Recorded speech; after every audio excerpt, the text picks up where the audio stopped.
Inamin nga ni Commissioner Willie Marcial na talaga namang gusto talaga nilang mapalawak pa ang PBA o kumbaga ay madagdagan pa ang mga naglalarong team sa PBA dahil binabalak nga nila na magkaroon ng PBA expansion. Ang nagiging problema nga lang daw kaya hindi matuloy-tuloy ang PBA expansion, yung mga kinakausap daw kasi ni Commissioner Willie Marcial ng mga kumpanya ay hindi nga maayos kausap at bigla-bigla na lang nag-iiba-iba ang kanilang mga sinasabi at bigla-bigla na lang silang umaatras at umaayaw sa posibleng nilang partnership sa PBA. Kaya naman ang nangyayari ay hindi nga makumpleto at hindi nga mabuo-buo ang pinapangarap ng PBA na PBA expansion.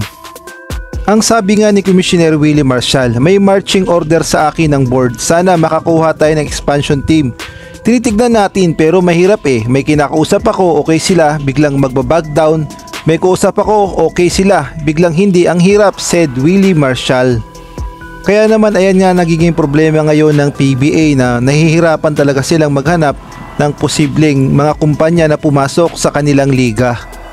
At kung atin ngang babalikan ay umingay nga noon ng pangalan ng Sibulan Master, Poison Paint, Master Sardines at Chooks to Go na interesado daw umano na pumasok bilang expansion team sa PBA.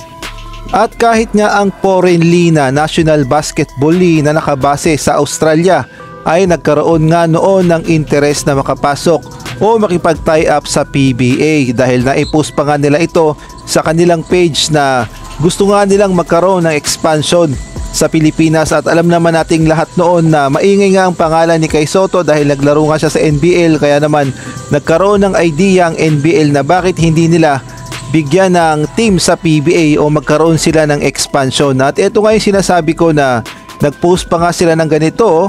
Sabi nga nila Philippines with location expansion nga nila sa NBL. Ang naging problema nga lang ay hindi nga natuloy ang NBL na makipag-tie up sa PBA. At sinabi pa nga ni Commissioner Willie Marcial na ginagawa daw nila ang lahat upang mapalinaw pa ang coverage ng PBA dahil alam naman natin na lumipat nga sila sa A to C at marami nga nagrereklamo dahil malabo daw. At giit pa nga ni Commissioner Willie Marcial ay pinag-aaralan din nila na ang PBA ay maglaro sa ibang bansa. At bukod nga sa PBA expansion ay pinag-uusapan din ang salary cap ng PBA dahil alam naman natin na marami din nagrereklamo ng mga PBA players dahil sa kanilang nakukuhang sahod.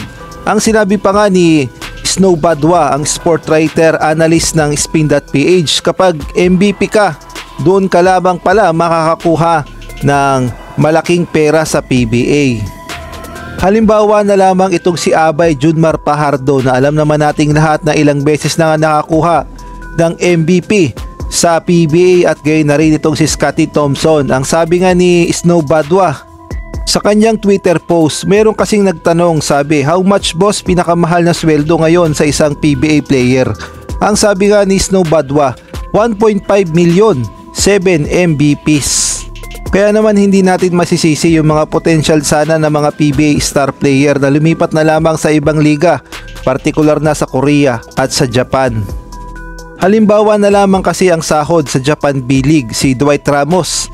Ang sinasahod pala ni Dwight Ramos ay 30 million yen o i-convert sa US dollar ay humigit kumulang 240,000 US dollars.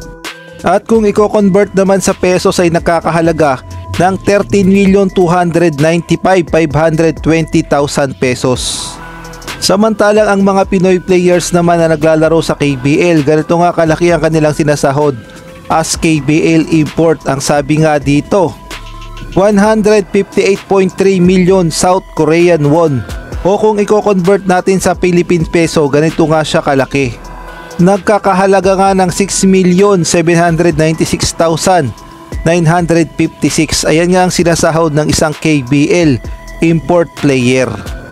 Kaya naman ang masasabi ko lang, kaya nagkakaproblema talaga ang PBA sa PBA expansion. Syempre, yung mga pumapasok na kumpanya ay sinasala muna nila ang PBA kung malakas ba ang rating, kung tinatangkilik ba, kaya siguro nagdadalawang isip pa ang mga kumpanya na pumasok muna sa PBA.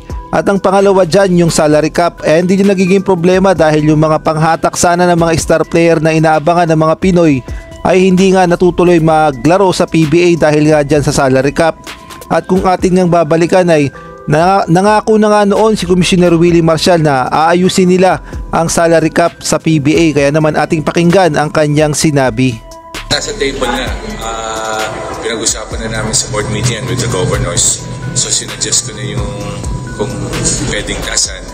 So nasa within the governors na yun. So inintay ko na lang approval nila kung ano ang aprobahan nilang sa salary cap. Napag-usapan na yun.